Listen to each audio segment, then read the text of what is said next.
ओम नमो नारायण। पुरुषोत्तम मास के कृष्ण पक्ष की एकादशी को परमा अथवा हरिवल्लभा एकादशी कहते हैं, जो कि 12 अगस्त दिन शनिवार को पड़ रही है। इस दिन भक्ति पूर्वक नरोत्तम भगवान विष्णु की पूजा करने से दुर्लभ सिद्धियों की प्राप्ति होती है। धर्मराज युधिष्ठिर बोले, हे वसुदेव, अब कृपा करके मल मास के कृष्ण पक्ष की एकादशी का नाम, उसके व्रत की विधि तथा महात्म को विस्तार पूर्वक बतलाइए। श्री कृष्ण बोले, हे राजन, इस एकादशी का नाम परमा है। इस व्रत के प्रभाव से समस्त पाप नष्ट होकर लोक में सुख तथा अंत में मुक्ति प्राप्त होती है। शुक्ल पक्ष की एकादशी के समान ही इसकी विधि है। नरोत्तम भगवान का भक्ति पूर्वक पूजन इस एकादशी में करना चाहिए।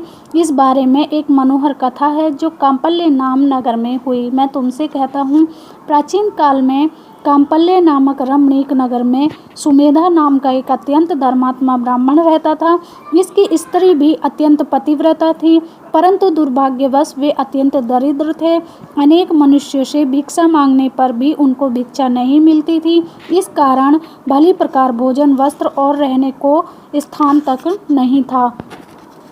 रूप व यौवन से संपन्न उसकी स्त्री अपने पति सहित अत्यंत कठिनता से जीवन निर्वाह किया करती थी। कई दिनों तक भी उपवास करना पड़ता था, परंतु उसकी पतिव्रता स्त्री स्वयं भूखी रहकर भी अतिथि सत्कार अवश्य करती और अपने मुख पर कभी मलिनता तक न आने देती थी। साथ ही अपने पति से कभी किसी वस्तु की याचना तक नहीं करती। भूख और गरीबी के कारण उसका शरीर दिन प्रतिदिन दुर्बल होता जा रहा था। अपनी स्त्री के दुर्बल शरीर एवं घर में अन्न का अभाव देखकर सुमेधा ब्राह्मण एक दिन अपनी स्त्री से कहने लगा, हे प्रिय, यदि मैं किसी श्रेष्ठ मनुष्य से धन मांगता हूँ तो मुझको कोई कुछ देता नहीं। मैं क्या करूँ, कहाँ जाऊँ? बिना धन के घर के कार्य सिद्ध नहीं होते, अतः मुझको विदेश जाने की आज्ञा दो, जिससे मैं कुछ धन प्राप्त कर सकूं। मुझे कुछ प्रयत्न तो करना ही चाहिए, क्योंकि बिना उद्यम के कार्य की सिद्धि नहीं होती। हताश पति के दुख भरे वचन सुनकर ब्राह्मणी विनीत भाव से बोली, हे स्वामी, यद्यपि मैं कोई विद्वान पंडित तो नहीं हूँ, फिर भी आपकी आज्ञा से कुछ कहना चाहती हूँ। पूर्व जन्म में जो मनुष्य विद्या, धन और भूमि का दान करते हैं, उन्हें ही इस जन्म में विद्या, धन और भूमि मिलती है। यदि कोई पूर्व जन्म में दान नहीं करता तो उसे भगवान उसे केवल अन्न ही देते हैं। मैं आपका वियोग नहीं सह सकती। पति रहित स्त्री की संसार में माता पिता, भ्राता, ससुर तथा संबंधी आदि भी निंदा करते हैं, इसीलिए आपको यहीं रहना होगा। अपनी स्त्री के ऐसे वचन सुनकर वह ब्राह्मण परदेश नहीं गया और कांपल्य नगरी में ही दिन काटने लगा। कुछ समय के पश्चात कौंडिल्य मुनि कांपल्य नगरी में पधारे। उनको आते देखकर सुमेधा और उसकी पत्नी ने ऋषि कौंडिल्य को प्रणाम किया और कहा, हम आज धन्य हैं, आज हमारा जीवन आपके दर्शन से सफल हुआ। तथा उनको अपने घर लाकर आसन तथा भोजन दिया।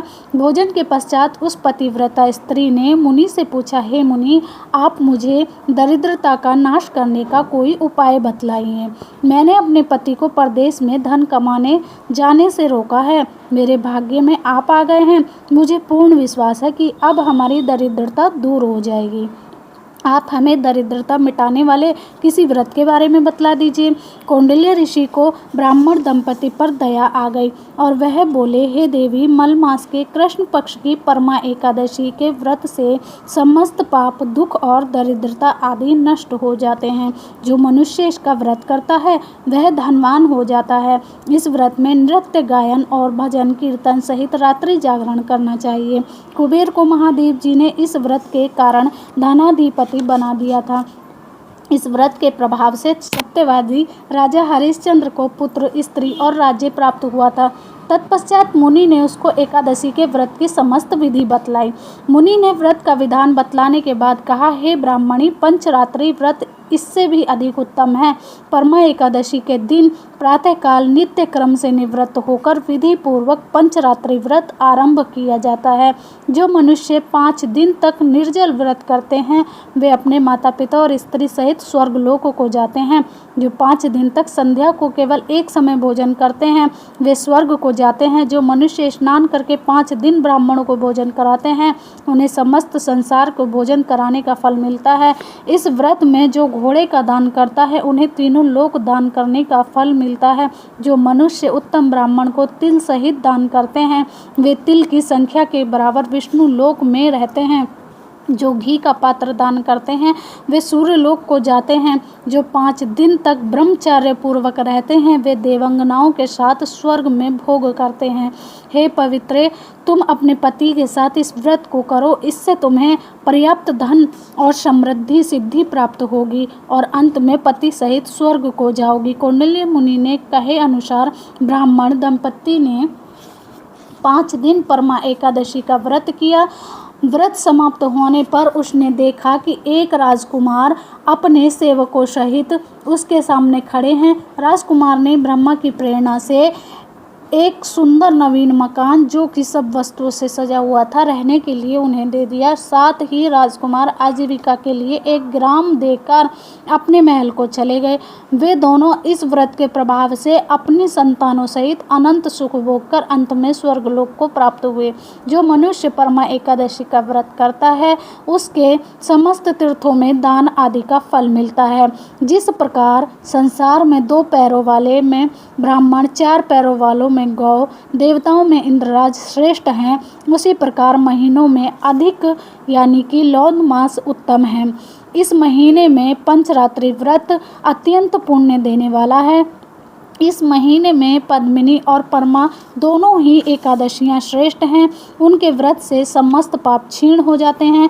दुर्बल मनुष्य को भी कम से कम एक व्रत अवश्य करना चाहिए। जो मनुष्य अधिक मास, स्नान तथा एकादशी को व्रत नहीं करते उन्हें आत्मघात का पाप लगता है। यह मनुष्य योनि बड़े पुण्य से मिलती है, इसलिए मनुष्य को सभी एकादशियों के व्रत तो करने चाहिए। इस संवाद का उपसंहार करते हुए भगवान श्री कृष्ण ने कहा, हे धर्मराज युधिष्ठिर, जो आपने मुझसे पूछा था सो मैंने आपको बतला दिया। अब आप इसका व्रत भक्ति पूर्वक कीजिए। जो मनुष्य अधिक मास की एकादशी तथा शिवरात्रि का व्रत करते हैं वे स्वर्ग में इंद्र के समान भोगों को भोगते हुए तीनों लोकों में वंदित होकर विष्णु लोक को प्राप्त होते हैं। ओम नमो नारायण।